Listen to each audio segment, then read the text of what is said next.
It's a privilege and an honor, and it just plain feels good to introduce Fred Hitz to you. It's kind of hard to decide where to start. I'm not telling any stories I shouldn't out of school, but let's just start with the basics. Professor Hitz is a Princeton alum, graduated in '61, did his undergraduate degree at Princeton. So got off to a good start, then got his JD at Harvard. We can debate the merits of that some other time. In any event, how did he end up as the CIA's Inspector General? Well, he had to get to the CIA to start with. So he entered the CIA in 1967 as an operations officer. We'd have to shoot you if we told you any more details about his time as an operations officer. From 73 to 78, he left the agency, which is not uncommon, and served in various capacities within the State Department and the Department of Defense and the Department of Energy. But you always have to come home. So he returned to the agency in 1978. It's really hard to leave. He was the recipient. The government has recognized Fred Hitz, but I think the world and Princeton, and there aren't enough formal recognitions. Formally, he received the Medal for Distinguished Service from the Department of Defense and the Defense Intelligence Agency's Distinguished Medal. But the real return on investment is what the human has invested and what we return when we come to listen to him and when we go and serve our country and serve our government. He was appointed as the first statutory Inspector General for the CIA in 1990. This is significant. This is not just another bureaucratic position. It's very important. Up until then, there had been Inspectors General at CIA, but the job was sort of considered the fox watching the chickens.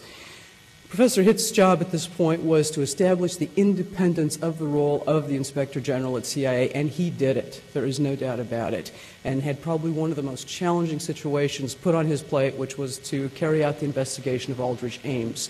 Probably, my blood pressure just went up.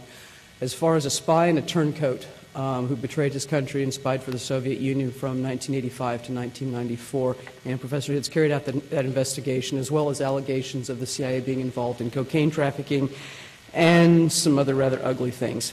He has written extensively on espionage, a little bit of the been there, done that, has another book out, has an article that's used in a number of our courses. There's always that term about CIA being a rogue elephant, and he's addressed that in a law review article.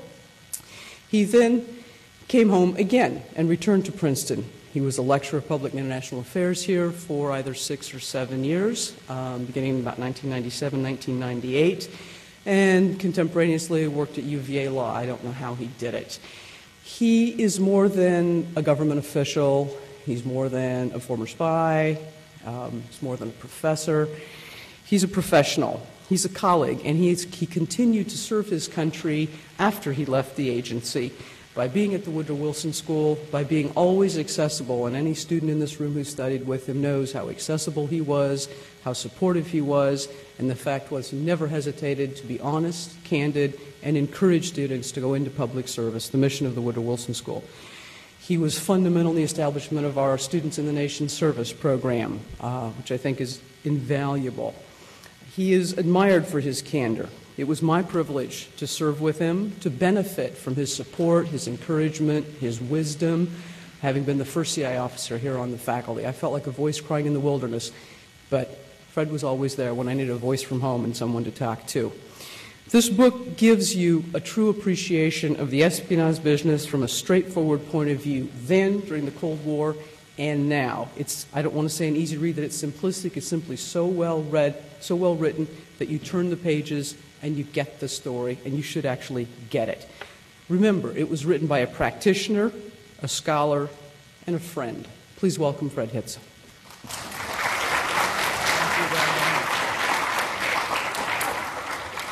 I'll have to wait for the scarlet to die down from such a wonderful introduction. And I return those sentiments of friendship for a colleague. As I look around this audience, I do see some former students. I see some friends for sure. I see a law school classmate and dear friend. I see my roommate of 3 years at Princeton. And so it's really back home. Ray Close, a former fellow and wife, former fellow resident of the Commonwealth of Virginia, which, well, I shouldn't be making any political remarks. We're We're purple now, Ray. We're not quite blue, but we're purple. I have no shame. I will put this up for you to see. It is small. That is, I think, an advantage. But what drove me to write this book is a question that came out of my teaching here and in Charlottesville. If, as President Bush has stated, I got kind of a chuckle out of the brouhaha over Sarah Palin's not being able to articulate in measured sentences what was the Bush doctrine.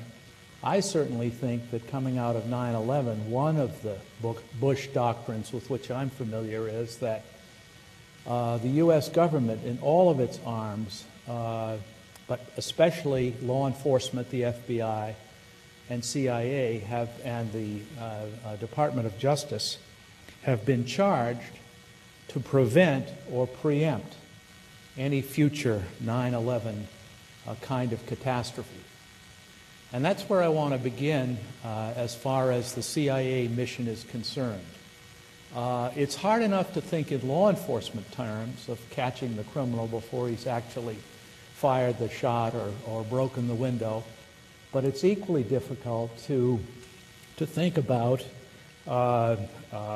being in a position to recruit an informant on a band of Islamist terrorists who don't trust even members of their own family, and for whom the Code of Omerta has been morphed somewhat into a code of support for martyrdom operations. In any event, I wanted to look at some of the classic bulwarks, the operating precepts of espionage as we did it during the Cold War, and ask the question, are these 7 deadly sins, are these motivations for spying for another country still operative in a time of Islamist terror, stateless terror? Can we still hope to get close to and recruit spies operating with these motivations? First, and most obviously, ideology plays an enormous part in determining whether somebody will supply information that in fact represents turning their back on their friends and fellow workers and committing treason. You've got to believe that the person or entity to whom you were giving the information has a means of using it, has a purpose that will justify it. Perhaps one of the clearest cases of that is a spy in the Polish General Staff, Ryszard Kuklinski, who spied for the U.S. for 9 years, passing every Warsaw Pact document that crossed his desk to his American case officer under great physical danger in Warsaw, sometimes able to get out of the country and do it there. But he did it because he believed that the United States was the only entity that could prevent Poland from becoming the terrain on which the next World War would be fought.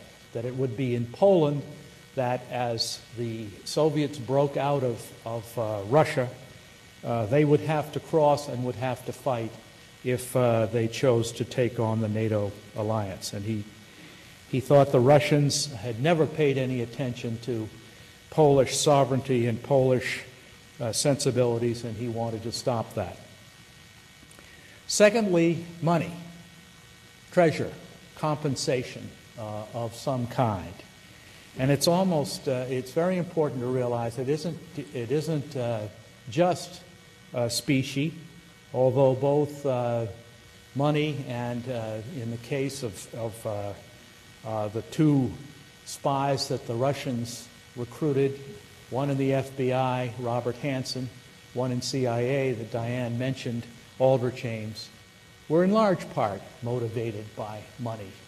Ames was trying to get out of an unhappy marriage. He needed to pay alimony. He needed to buy a car. He had had a lot of debt at the credit union, and he thought he was in worse economic shape than he probably was. For the FBI spy, and I hope all of you have seen Breach, a terrific performance by Chris Cooper as Robert Hansen. Money was an important thing, but more as an indicator of his value to the Soviets. He did need money to send his children to Opus Dei private schools, but as I'll say in a moment or two, I don't think that was the sum total of his motivation. And compensation can be accrued in different ways. It often is, for example, the access to an American hospital. If you have an agent who himself, his children, or his wife needs a special operation that only is performed in a sophisticated medical milieu like the United States. One of the best books on espionage by an old boy was the book that described the recruitment of a Polish officer that came about as a consequence of the man, it was a couple, coming to one of our case officers, Dewey Claridge, and asking him if he could, if Claridge could supply him with an abortion pill. His wife was suddenly and unexpectedly pregnant, and he knew that in his culture, under the rules of the Foreign Service in Poland, they would be sent home, short of tour, if she carried the baby to term. This was a very difficult matter for headquarters in Washington to approve, and in the event she aborted naturally and it wasn't necessary. But Spy for All Seasons is the book to which I'm making reference, and Dewey Claridge points out that he haggled with headquarters, got permission to do so, and just his willingness to come forward and make this service available permitted him to gain the confidence of and later the services of this Polish officer. Third, revenge. You don't think of that as a normal motivation for espionage, but it is. And let me return to the Hansen case.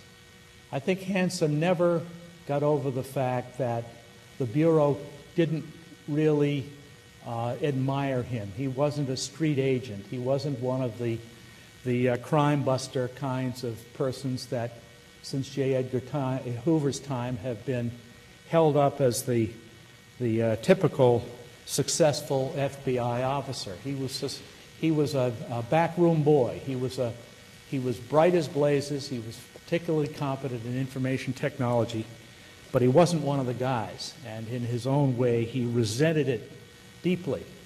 And I believe it's fair to say that part of Hansen's motivation was to show his fellow officers that he could do a thing or two in this espionage business. It certainly wasn't an ideological motivation. He remained a conservative Catholic throughout his life, but here he was passing every sensitive bit of information that crossed his desk over a period of 20 years to the Soviets. Aldrich Ames also, and I have to state to you, Aldrich Ames and I went to spy school together. I remember him. He was one of 105. He had a bit of an alcohol abuse problem even then. But Ames was also a person who had had a decent education, thought he was pretty darn good, thought he should have moved up in the ranks more quickly and to a higher position than he did. And he became very bitter about it. And he said, you know, I could go out there and give the names of all of our agents to the Soviets, and these boobies that work around me would never find out. And he carried on in an absolutely extraordinary manner for 9 years, running up debt of $10,000 and $15,000 a month on his credit cards, paying cash openly for his principal residence in Arlington, Virginia. Who does that? And one of the problems with our review of it when we got to it was, why in the world didn't the organization, his fellow officers, recognize that something wrong about him being in the business of meeting Soviets one-on-one and coming back from boozy lunches and falling asleep at his desk? I mean, there was a competence problem there. But part of what drove him, in addition to his need for money, was the fact that he was a terminal GS-14, a middle-ranking officer in our service, and he resented it and felt that a lot of people who were less qualified than he had been promoted. Then we get to what I call the James Bond trilogy: sex, intimidation, blackmail. And while the United States was never, nor the British, were not particularly good at using these motivations for spying in our professional activities, we just didn't really think they worked terribly well, and our society wasn't one where these issues mattered that much. The Soviets were very successful at it. Part of the reason is, as you all remember, they ran a tidy police state, and people who ended up serving in Moscow or one of the other Eastern European capitals had kind of a lonely time if they were there alone, and the Soviets preyed on it with introducing swallows, so-called members of the Soviet intelligence service who were there to entrap individuals, get them in a compromising position, have it photographed, and use it as blackmail to try to secure cooperation.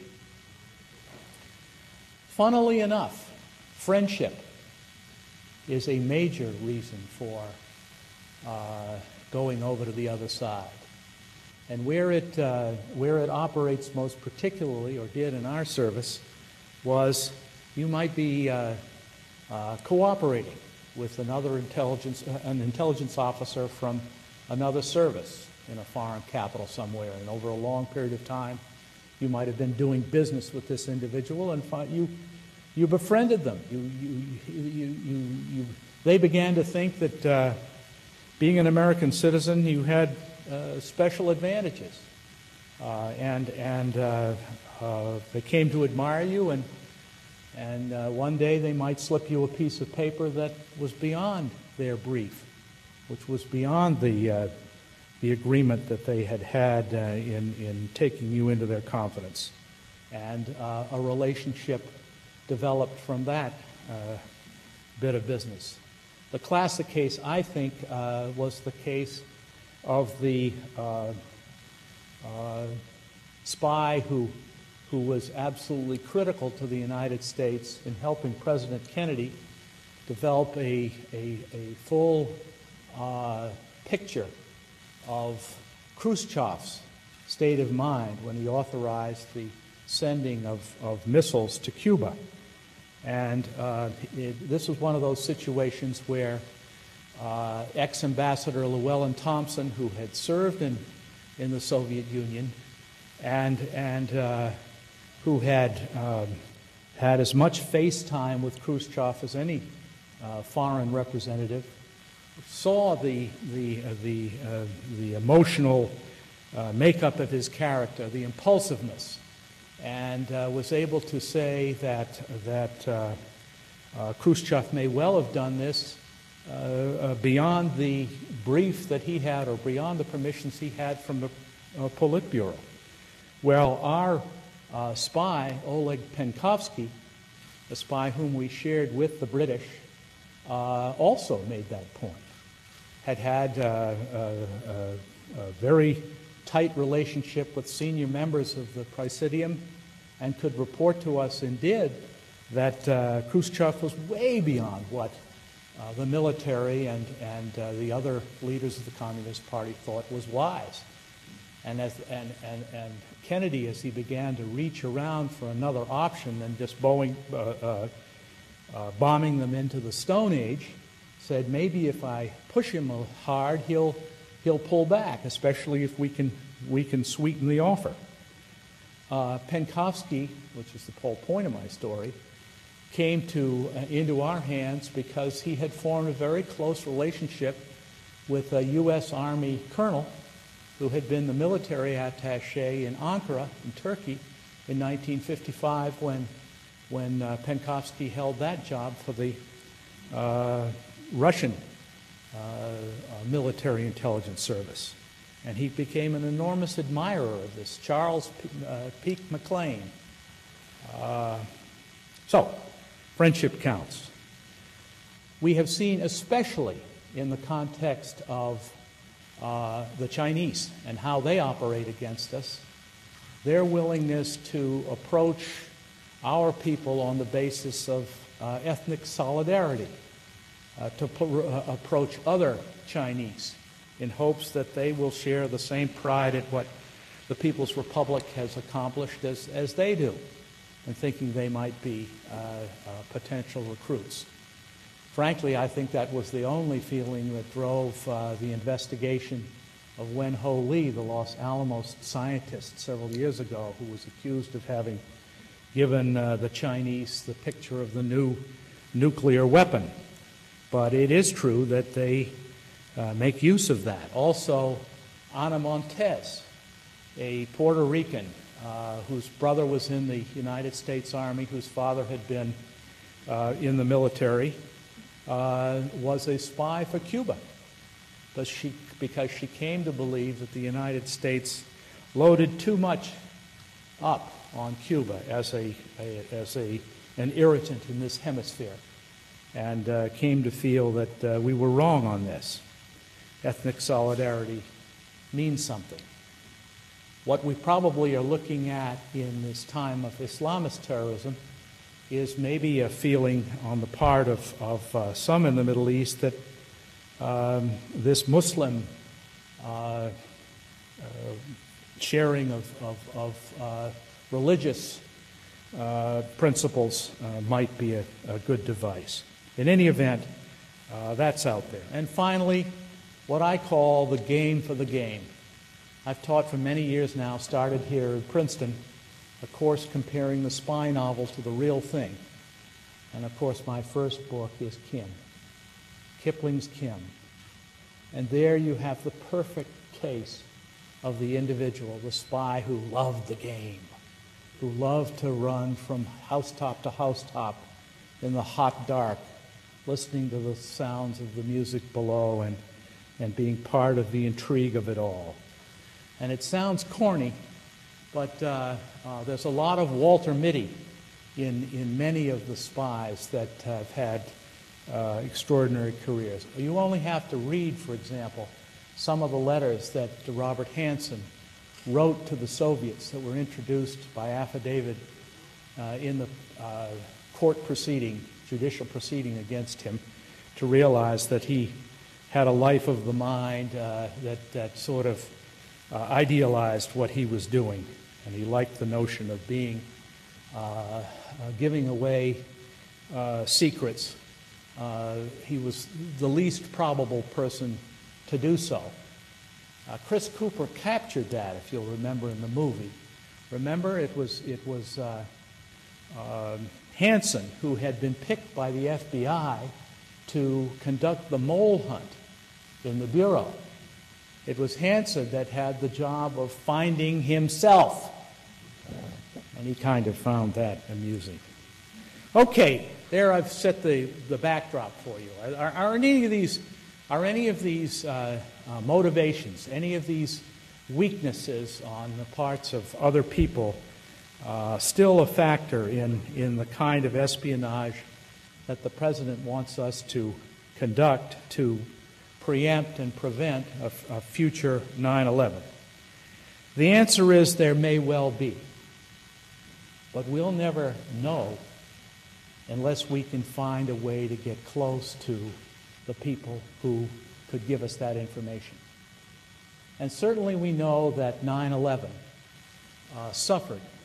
We suffered, the nation suffered, but we as an intelligence service suffered horribly from the fact that we had no penetration of the Osama retinue during the whole period of time that he was beginning to build up his competence, first by blowing up barracks in which uniformed American personnel lived, then blowing up the embassies in Dar es Salaam and Nairobi, finally next to finally, the ship in the USS Cole in Yemen Harbor,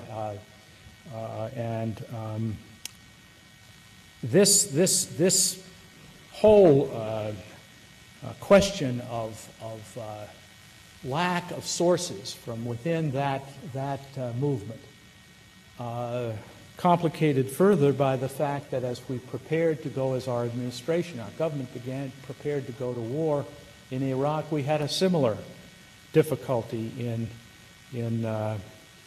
penetrating that entourage. We had the last human source operative we had in Iraq finished his work for us in 1991 at the end of the first Gulf War. We still, if you remember, got the cooperation of some of the UN weapons inspectors, kept that going until 98 when they were chased from the scene, but we didn't have any reliable information coming from Iraq itself to answer this critical question. Had Saddam destroyed all his weapons of mass destruction? We knew pretty well that he'd been close to a nuclear device in 91, much closer than we thought he was, but that we'd been able to take care of, pretty much remove that as a threat in this time frame. But the chemical and biological weapons that we believed he had we didn't have any basis on which to do more than we ended up doing in that infamous National Intelligence Estimate of October 2002, when we said we judged that it is likely he has not destroyed all these stocks, that he has the capability of using them against us or his neighbors. So what do we have to do? Certainly the first thing we have to do is develop our capacity to speak the difficult languages of the Middle Eastern region and the Far East. I mean, that's a no-brainer. And all the reports that have come out since make that absolutely clear. The 9/11 Commission report, the review of the weapons of mass destruction business by Judge Silverman and the former governor of Virginia, Chuck Robb. All these reports make that obvious recommendation. And going with the language competence is the area knowledge. And once again, those of us who are long in the tooth remember what happened after Sputnik in 1957. We felt we were, number one, falling critically behind the Soviet Union in the pursuit of science, teaching of physics in American schools, but we also felt that our language capabilities were subpar also. And we devoted a lot of money to building up area studies programs in different academic departments. That law is still on the books, but hopelessly underfunded. I, for one, believe if we are going to meet the challenge of the 9/11 Commission report and increase our competence in those languages, and it's also the President's policy, too. He wanted to bump up the numbers by 50%.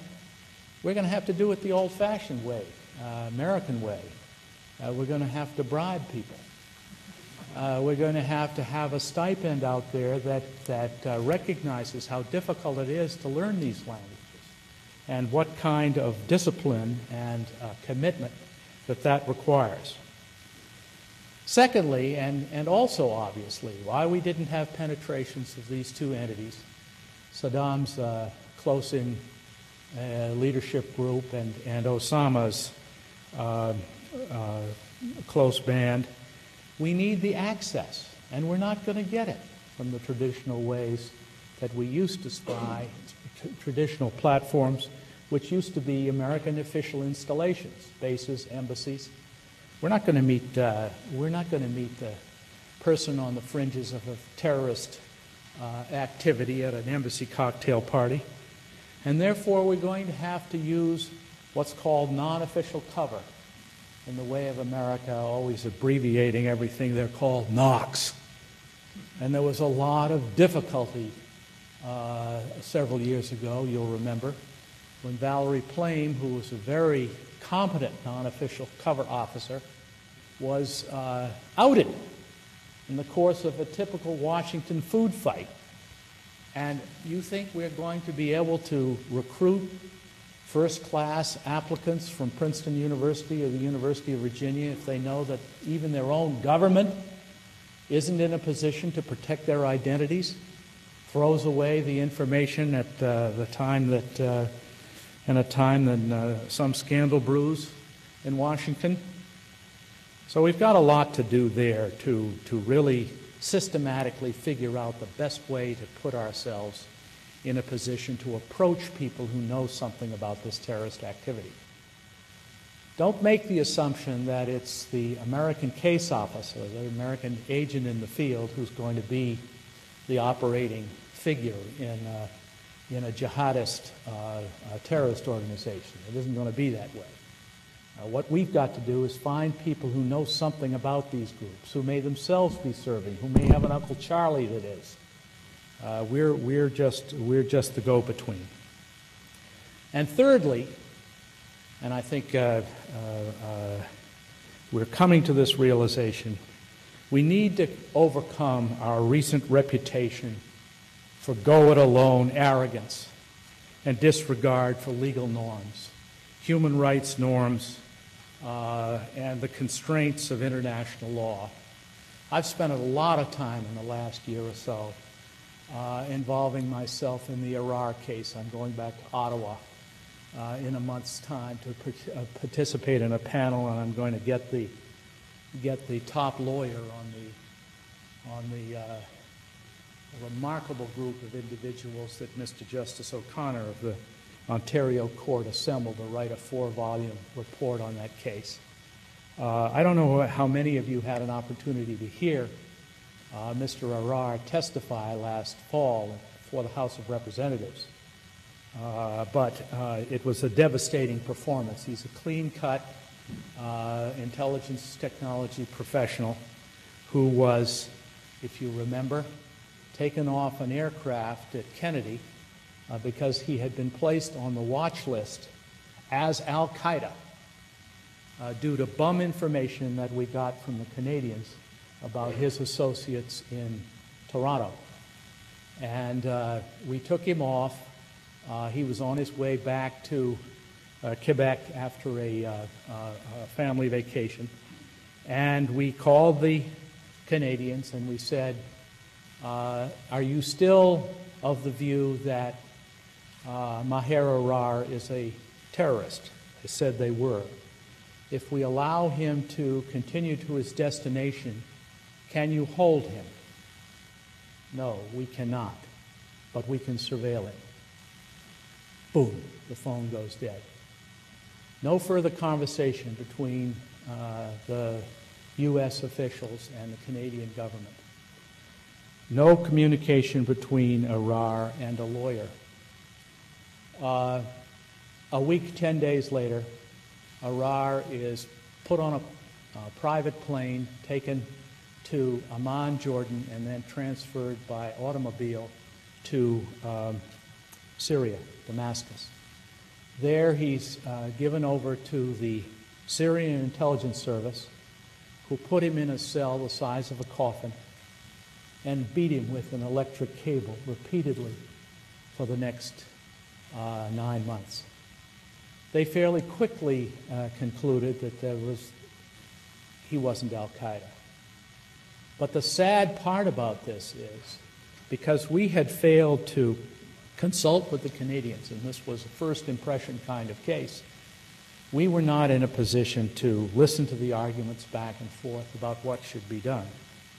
The Canadians realized that they blew it, and when Arar was eventually liberated after a year. He came back to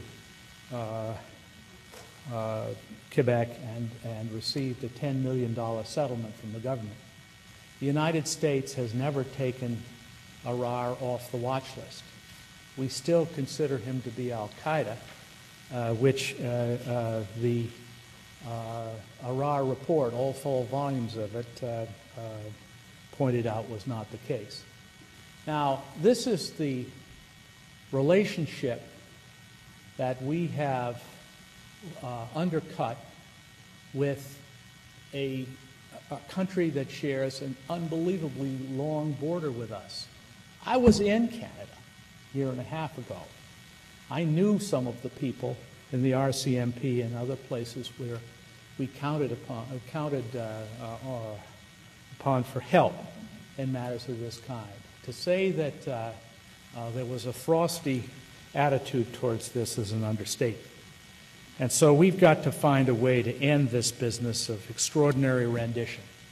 And that's the baffle-gab term that has been used to describe a process that we entered into after 9/11 in which we would ship suspect terrorists, suspect al-Qaeda members, to another country for interrogation when we believed that country could get the information out of that individual that we couldn't ourselves, i.e. they broke the rules.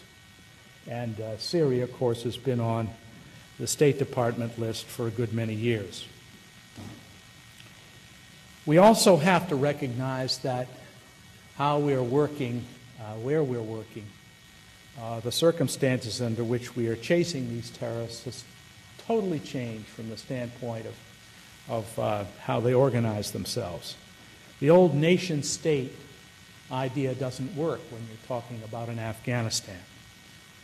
Interestingly enough, a Princeton alumnus, Philip Bobbitt, has written a book this summer called Consent versus Terror States, where he identifies a new concept, the notion of a market state. And a market state may or may not be a terrorist state, depending on what they're using to fill their coffers. But the idea is that we have to change our optic on those nations with whom we are working. I suspect the most obvious example of that in the world today is Pakistan. It's very hard to figure out how this government in Pakistan is going to be able to continue to operate if they take the view, if a majority of their people take the view, that the United States is improperly crossing their border at will, even to chase terrorists. We've got to work out some kind of arrangement because we're dealing there, obviously, with a situation that, going way back to the times of the Great Game, was uncontrollable by the British. The Northwest Territory was like the Badlands in South Dakota. Nobody went there. And you're trying to figure out some way to do business with the government that is charged with at least trying to run it. I think all of us have concluded the best way to deal with Islamist terrorism is probably not through the military. Now, that's not to say that the military doesn't have a role to play. And I urge all of you who haven't had a chance to read it, there are 2 terrific books about the first CIA officers that got into Afghanistan after 9/11. The best one is, the better one of the 2 is First In by Gary Schroen. And Gary Schroen, to me, represents the absolute apex of what a Central Intelligence Agency case officer was in my day. Schroen was a blue-collar guy from East St. Louis, Missouri, who had gotten language training in the Army as a private. And obviously, he was good at it. He was very good at languages. And eventually, he joined the agency and served most of his career in the night soil areas of the Middle East. He served in Pakistan, he served in Afghanistan, and he served at times when his embassy was being overrun and did a remarkable job. He also met all of the top guns in the Northern Alliance during the Mujahideen operation against the Russians during the 80s. And Gary Schroen was 6 days from going out the door after 9/11 when one of the senior muckety-mucks grabbed him and said, "Gary, guess what? You've got to postpone your retirement. You're going to Afghanistan. And we're going to fly you in. It'll have to be through Uzbekistan. You'll have to go over the Hindu Kush. Hope we got a plane that's good enough to get you over that. Now go find your 4 or 5 people to go with you who can communicate for you, who can fix the weapons, who can fix the generators, who can do all of that, who can report intelligence from that area." And Schroen went and got us started. And he took with him a nice little weapon that took laser pictures of the Taliban fortifications across the valley from where he was sitting with the Northern Alliance people, so that the B-52 bombers could come in from Diego Garcia and the B-2 bombers from Missouri and pound the hell out of those installations. And that's how we got going after 9/11. Remember the fury that Donald Rumsfeld felt? Why can't I get my guys on the ground? Well, there were 6, 8, and then 15 CIA guys on the ground, by God. And they got it started. So yeah, you'll need the military in this fight, but you'll also need a special forces kind of approach to it. And the thing that we learned fundamentally was at issue in the 9/11 report.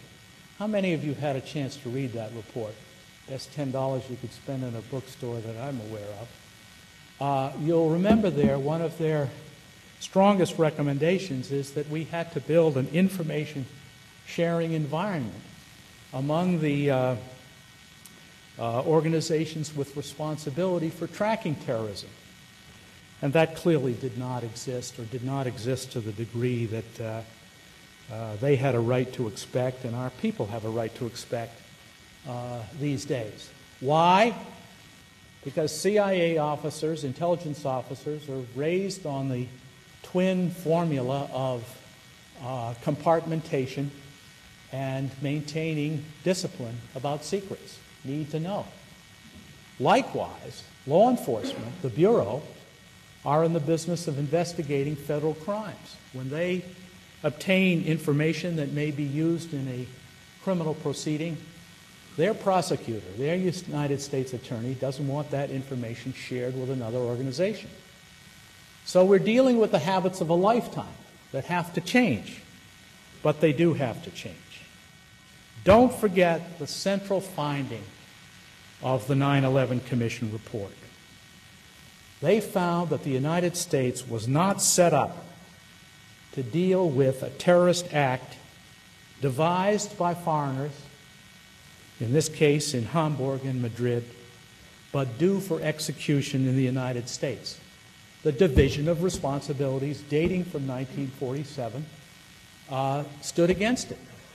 The Bureau had domestic intelligence responsibility as it dealt with crimes and with terrorism, and CIA had province overseas. That kind of division between responsibilities can't continue to exist. There has to be a seamless cooperation between the two entities, and both of them have to be working together on the issue. So, trying to conclude on this, 9/11 and the failure to find weapons of mass destruction were clearly intelligence failures in any meaning of the term. But they were more than that. They were failures, at least in the case of 9/11, of understanding, and not just by the intelligence service, but by the whole government. In this very room, which I had the pleasure of teaching in, a former director of the FBI, Tom Pickard, who's now a Princeton resident, told my class, anti-terrorism students, that the Bureau, in investigating how hijackers, the 9/11 hijackers, took control of the aircraft and got the pilots out of their seat, the Bureau wanted to know from experienced pilots, how could this have taken place? So they called to one meeting 5 pilots of 657s from United Airlines, and in a separate meeting at another time 6 from American, and put them the question. And the pilots were dumbfounded. Don't you know? We got up and gave them the seats. That was standard procedure. We assumed that they would want to live. We did not assume that they wanted to go down with the ship. So we knew we would be able to work with them, even if there were another pair of hands on the controls, if their objective was to live. We knew how to fly these planes. So the Bureau, who had thought maybe these pig stabbers or whatever the hell they had, paper cutters, on board the plane, that these pilots had been murdered and at 200 pounds apiece had been lifted from behind the controls. Not so, said the pilots. Couldn't have done it anyway. You would have knocked the planes off course. You probably would not have been able to bring them back under control again. Making the point that even though Tom Clancy had written about it, even though there were plenty of sort of hypotheticals as to what civilian airliner hijacking might lead to, nobody had planned for it. Nobody had a systematic feeling for it. And one of the people who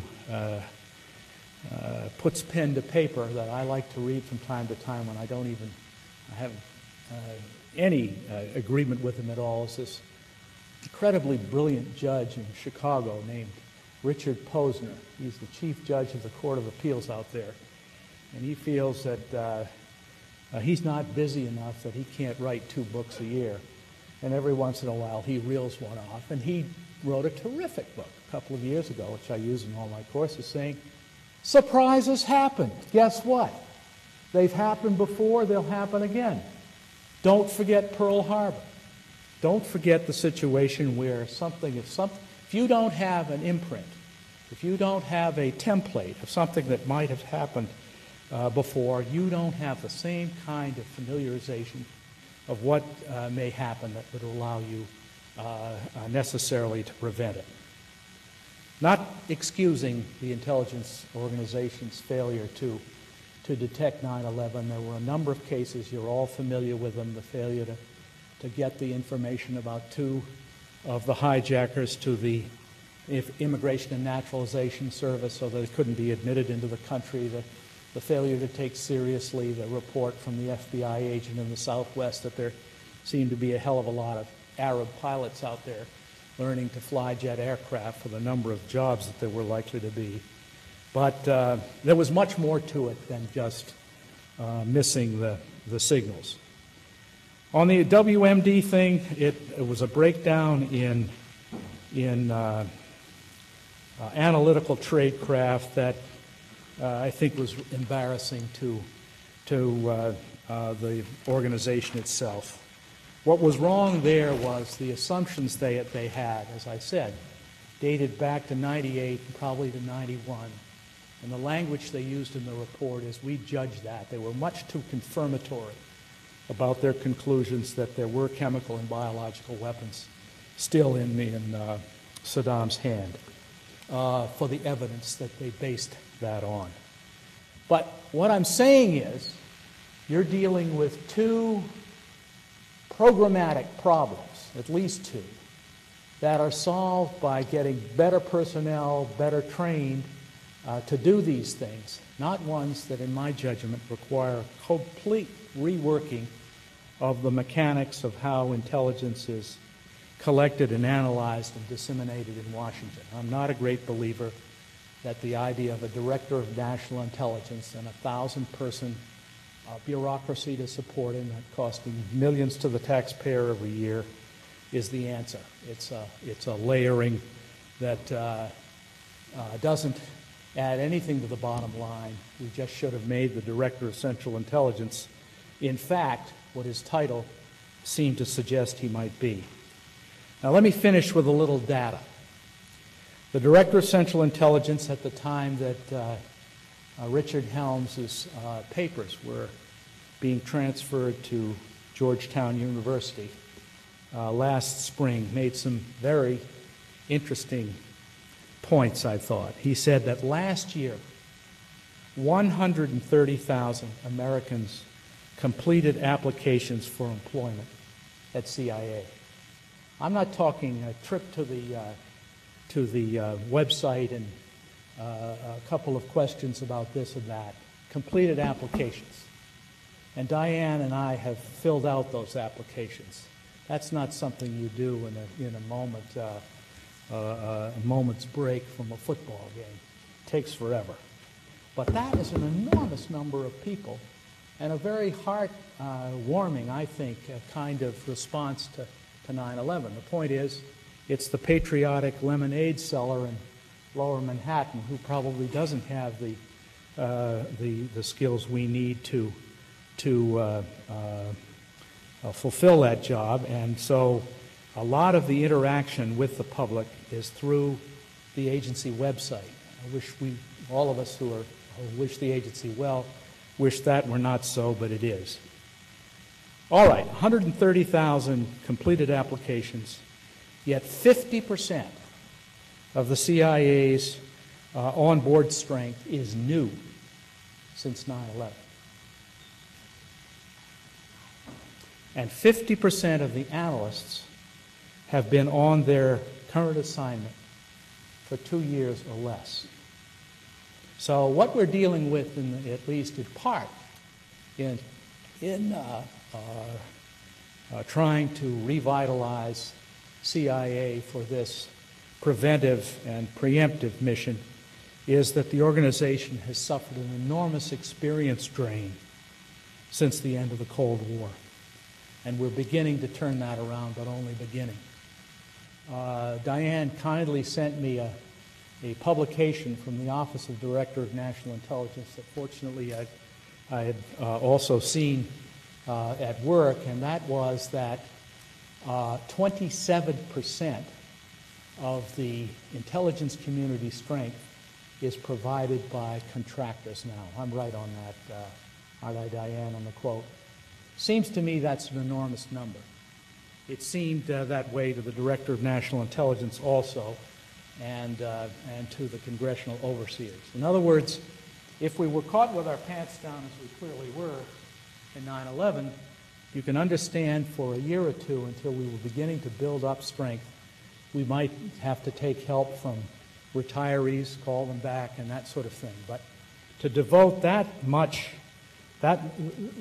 many billets, 27%, to outsiders who are doing it on a contract basis, given the nature of the work, and we're not talking about those who cook the meals and clean the buildings, we're talking about professional positions, seems to me to be high. And what that says to me is that we're still dealing with the brain drain that the horrible discrepancy between government salaries and private sector salaries has brought about. And I don't know how you cure that. Private sector salaries, unless maybe we're talking momentarily about financial analysts, are not about to come down. And government salaries are not about to go up in the way that, there's Tom, here I am shouting at him. Did I get you right? I'd like to quote you properly. It was a very good session. I don't know how you deal with that. I have my class at Virginia now. We're doing for their final project a presentation on national service.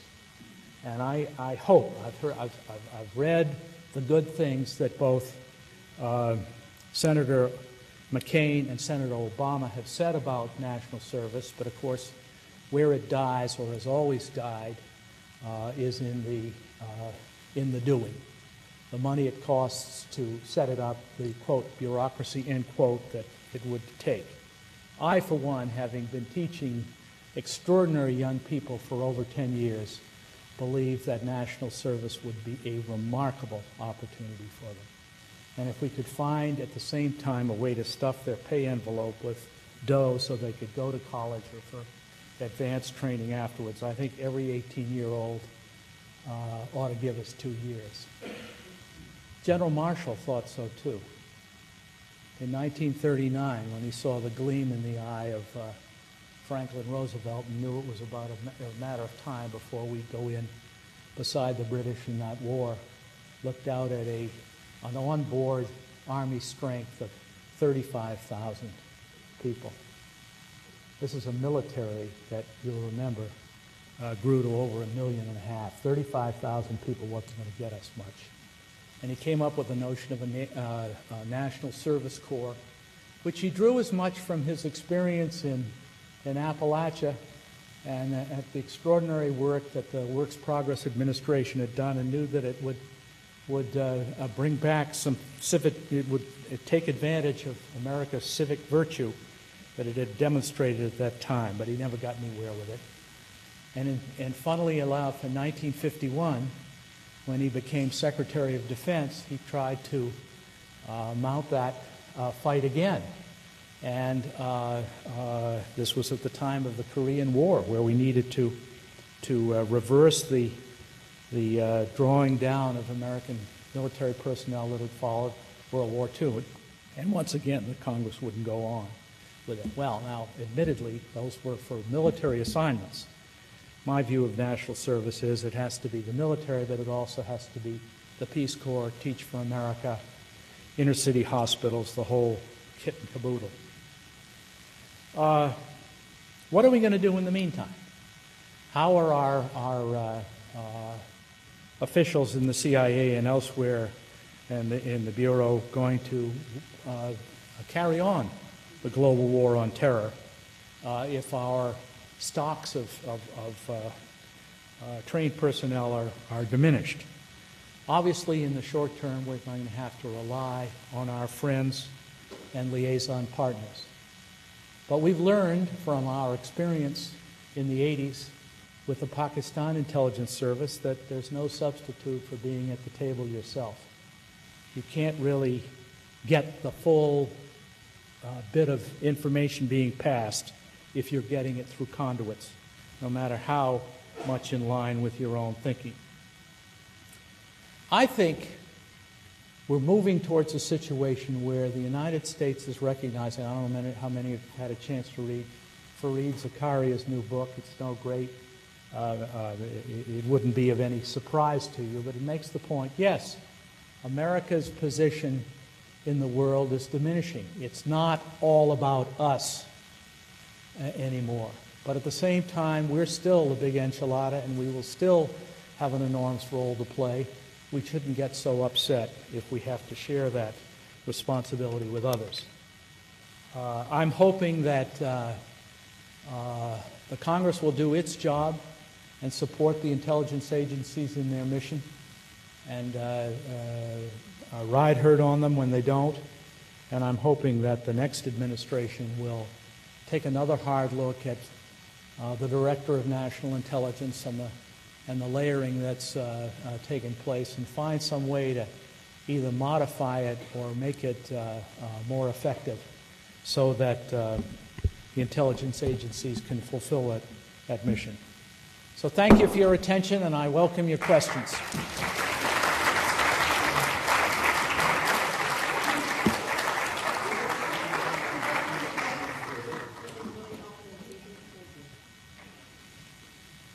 Milton, you're the mic man. Okay. Hi, Professor. Good to have you here. A speculative question about espionage on U.S. soil. Now, a number of books on Ames and Hansen have suggested that one of their key incentives for spying is that they actually thought the stakes for the nation as a whole were pretty low. The Cold War was overhyped, and that they could kind of get their Walter Mitty fix without causing the nation great peril. Now, a really big problem today for America is industrial espionage. Obviously, the Chinese want to catch up. We face no peer competitor. There's no existential threat like the Soviets pose. And today, it's mostly just terrorism. So just in your opinion, do you think we're living in an environment today that is somewhat more hospitable on that end for a U.S. intelligence officer or your ordinary American to, well... I should ask Tom to answer that, but I don't want to put him on the spot. I think the real issue is how we work using all the kind of information that should be available to this counter-terrorist center, which was set up under the reform legislation of 2004, so that we have those who are responsible for collecting intelligence information in the United States, talking to people who are gathering that information in the target nations who are looking to pick our pockets, so to speak. But once again, if we assume that the Chinese are going to continue their well-developed patterns of trying to get help from fellow Chinese Americans, you can assume that this effort will continue, and we've got to work on it. Thank you very much. Please.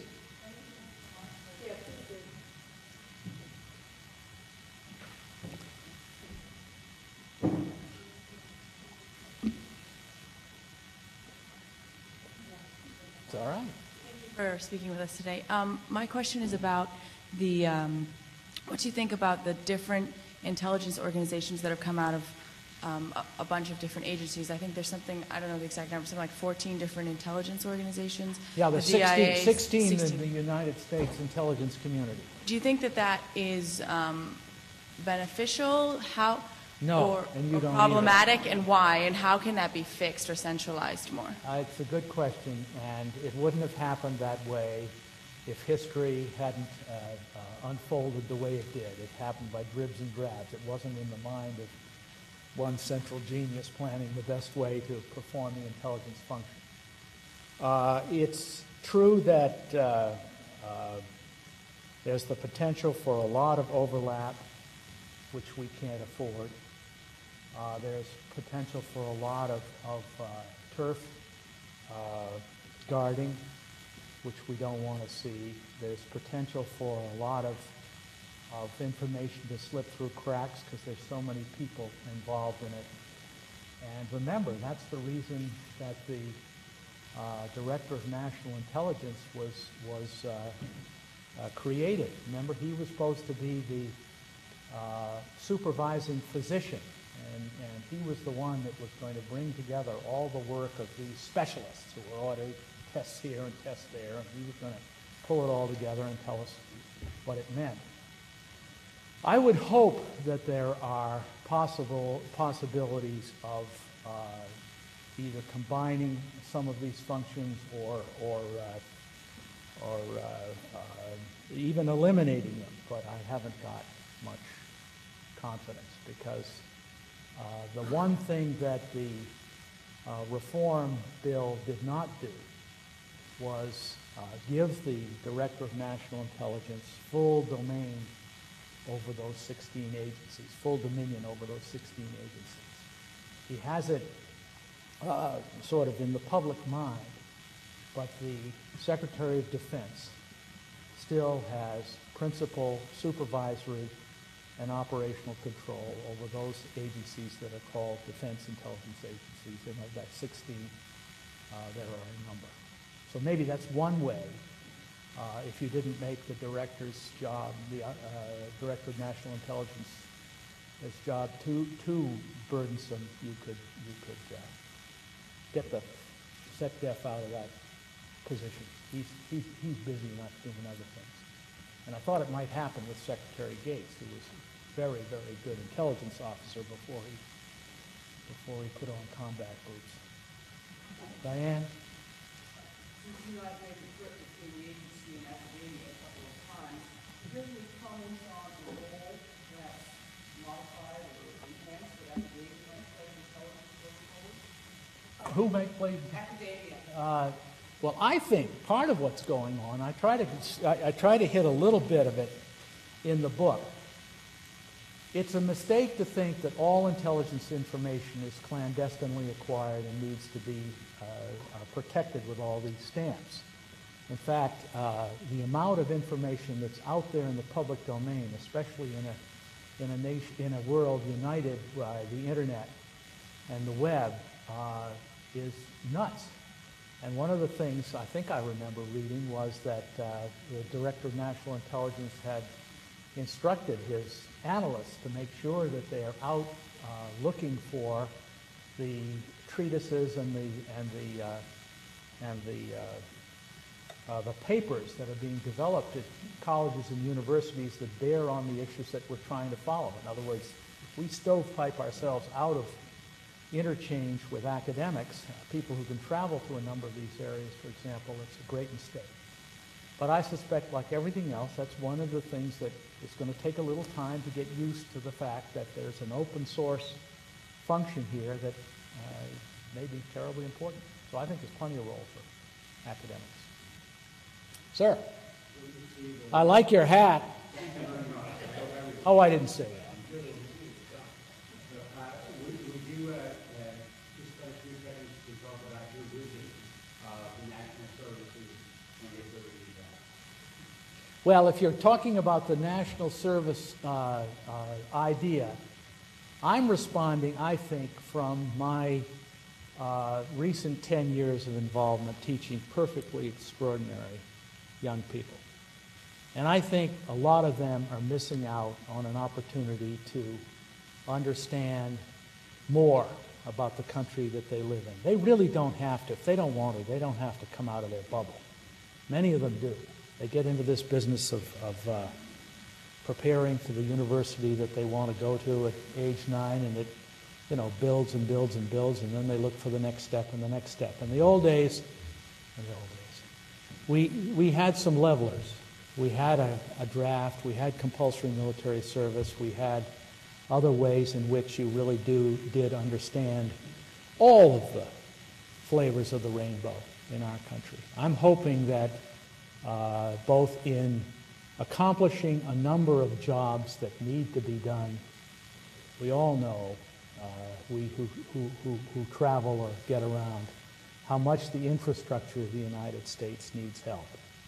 We know of all the ways in which good, able people can be put to work. I would like to see something like this developed as a compulsory requirement, but as I said earlier, I just don't know how it's going to come about given the skepticism. Maybe we need to, go through a period of hard sledding to realize the importance of it.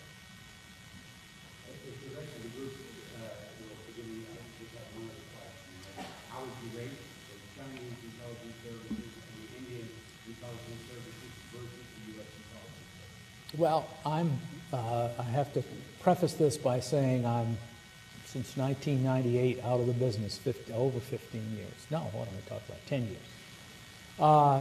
So I don't know. But I think that the Chinese intelligence service is a misnomer. They gather information in odd ways. It's like 1,000 flowers blooming. They get all kinds. They line up their own scientists and other people that you would consider to be in the private sector in this country to collect this information. And the question has always been, what happens to it? Does it go up to a Politburo kind of thing and inform the premier and the leaders of government, or is it confined to the industries that can use the information? Because this was pointed out earlier, we're talking industrial espionage here at some point. The Indian service, I don't know much about. Under the new regime, in the old days, India had a very tight relationship with the Soviet Union. And so our people were able to operate in India, but they had to be pretty careful. I don't know what the score is there now. Sir? You made a statement that there hasn't been any similar attack on the United States since 9/11, which indicates that we are more alert against the possibility of such an attack. Would you share that view? Is that a statement that you would agree with, that we are more alert? No, I think that statement is a lot of baloney. Okay. I have a crazy feeling about it, and I'd like to check my feeling against your opinion as to whether there's anything to my opinion. I remember very acutely that this happened to have the TV news on the morning of 9/11, and they started with a picture of the first plane that went in, and immediately I thought of the B-25, I guess, that went into Empire State Building a fairly short time before that, and I said, oh, maybe it's another accident. But then when the second one was shown, flying in, boom, and the second one looked like it was intentional. And then they would report very quickly of the other two planes that went down relatively ineffectively.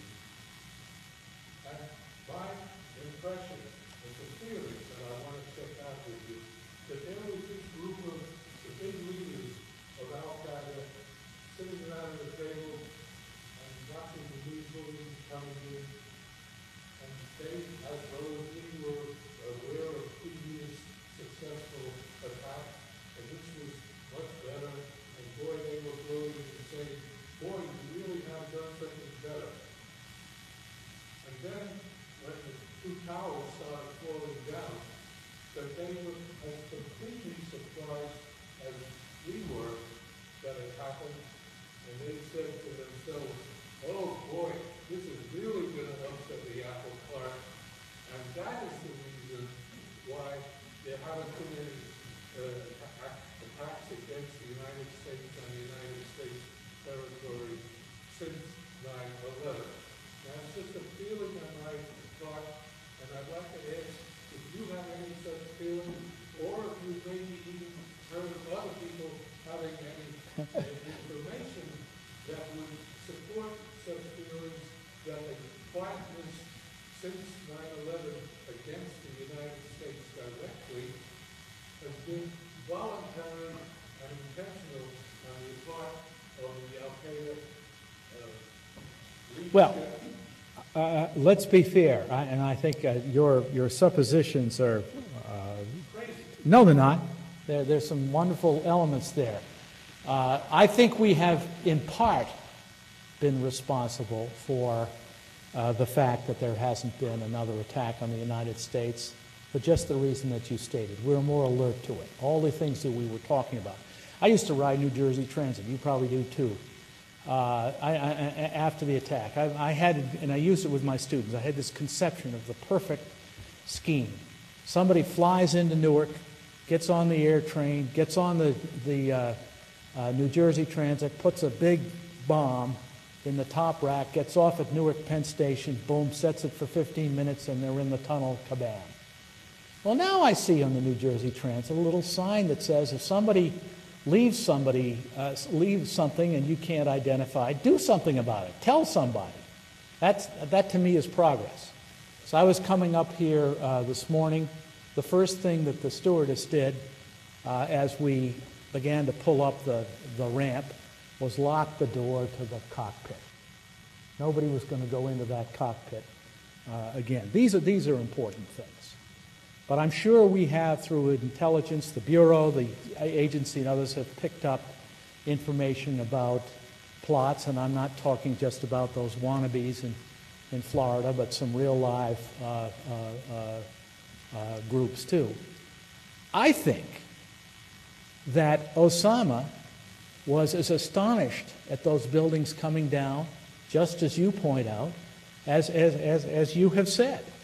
And I think there's some evidence of that. Did we get them all? Did it work? Which has always made me feel that the real cutting edge of Al-Qaeda at that time was Muhammad Atta.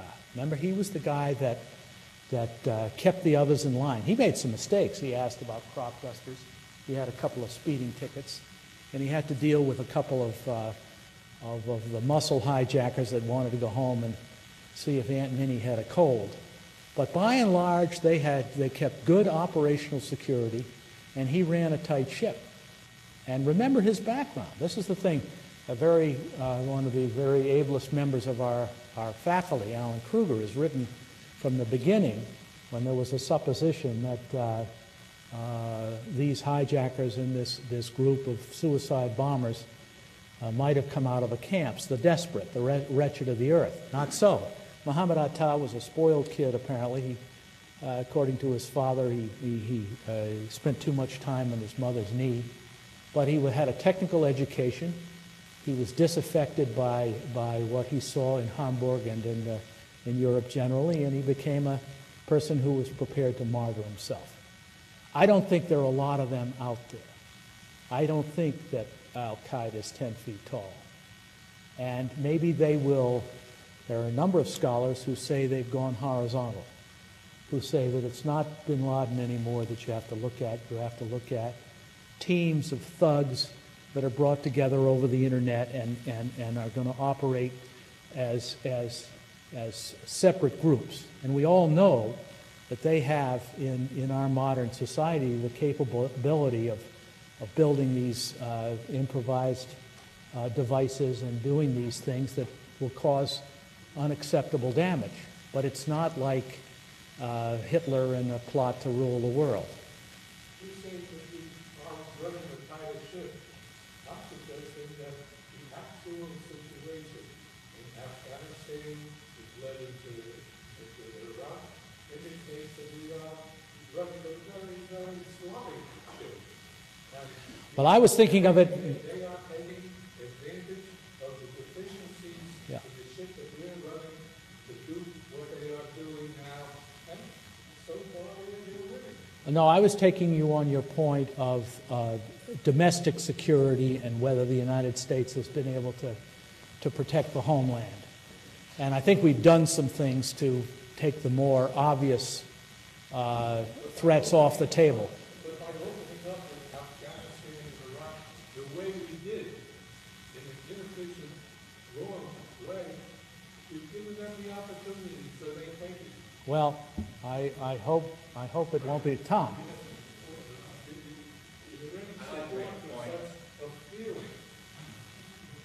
Well, I trust your feelings, but Tom has a point. I'd like to make a point, though, that the 19 hijackers didn't seem to have any infrastructure to help them in this way. And I think that's why they're allocating violence. They have supporters who give them money and maybe give them intelligence, but the 19 hijackers didn't receive any support, comfort, housing, things like that. They had a good plan, which worked perfectly, until the building started coming down. But I don't think it can mount another attack if they don't have the infrastructure. What they did. I'm out. Any other questions? Yes, sir. Just, I guess, to transition to another issue that you both I think were alluding to about the United States. You mentioned in your speech that we have to reach out to our allies and develop an international reputation, and that's certainly true. But how do you think the international reputation of the United States plays into some of the practical considerations about penetrating these terrorist networks? What's the interplay or the synergy between the U.S. international reputation and how we're able to maybe find disaffected people within the organization and do some of the tactical things again? Well, I wasn't very clear on that, and you're right to catch me on it. I'm thinking that those with whom we would cooperate, for the most part, would be opposed to terrorists not only blowing us up, but blowing us up on their territory. We'd have that commonality of purpose. But you're absolutely right when it's something where we think, for example, that a host government is playing two-faced with us, and I hope we don't get into that situation, for example, with Pakistan, where there's an internal opposition in Pakistan that wants to see us hurt. We don't want to supply them with any information that would make us more vulnerable. I think your point's a good one. It's a tricky path to follow. But if you put it in terms of our European allies, for the most part, we will be traveling the road together in terms of trying to eliminate terrorism. And it may be in the near term, they have a bigger problem with it, I'm thinking of England and France in particular, than we do. Thus far, knock wood, it appears that our own native Muslim population doesn't have the same kinds of goals and frustrations that these potential terrorists do in the northern cities of Britain or the suburbs of Paris. Sir?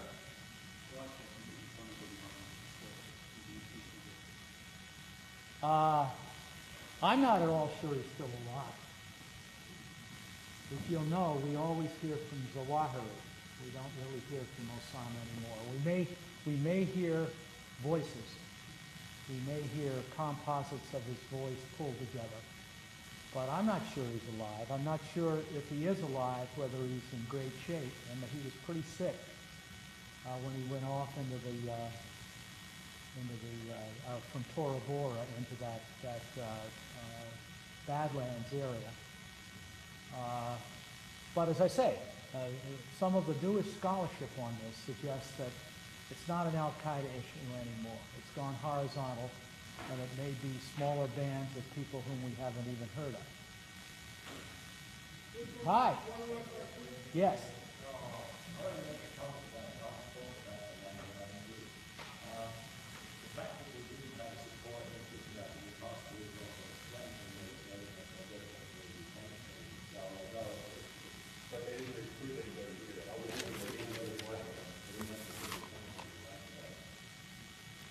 One more?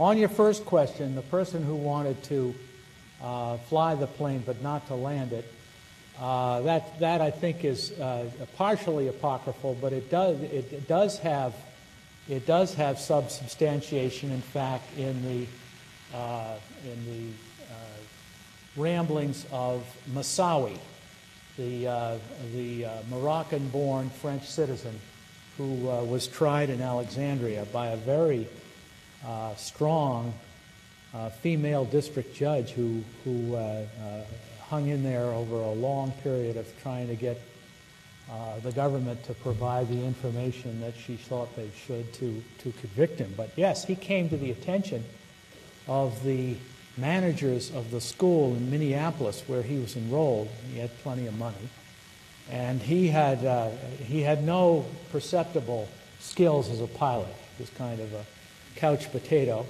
and all he was talking about is flying 747s and long distances, and he really didn't care whether he had to land it. Well, they went to the bureau office in Minneapolis, and that's how he came up on the screen. The difficulty there was, if you'll remember, we weren't able to look into his laptop to find out what other communications might have been interesting because of an interpretation that was made of the law at that time. Now, your second question is, I'm sorry, you got to help me. Well, now, are you one of those who raised your hand when I asked if you'd read the 9/11 report? Well, you must do that, because part of your answer will be there. And the fact of the matter is, and this is part of what I was trying to argue with respect to this being first impression for us, we hadn't been through it. When this incredible guy, Richard Clark, a civil servant, I think it'd be fair to say, Tom, that he wasn't the winner of every popularity contest in town, but he was an awfully able fellow, and he knew where all of the people were that knew the answers to hard questions. And one of the first questions that he sought to address when he got with Vice President Cheney's approval, the right to run a roundhouse questioning on what to do was, how the dickens do we get the terms of engagement drafted so that we can scramble some fighters and say those fighters have the authority if a passenger jet carrying 150 people doesn't respond to a call for either going down on the deck or turning around, they then have the authority to shoot that plane down. An incredibly important question. If you look at the 9/11 report, it was one that Vice President Cheney was prepared to answer for the moment, but he wanted to make darn sure was part of the notes and the record for the president to be able to ratify as soon as they could get him out of that classroom. Big issue. Thank you for your attention.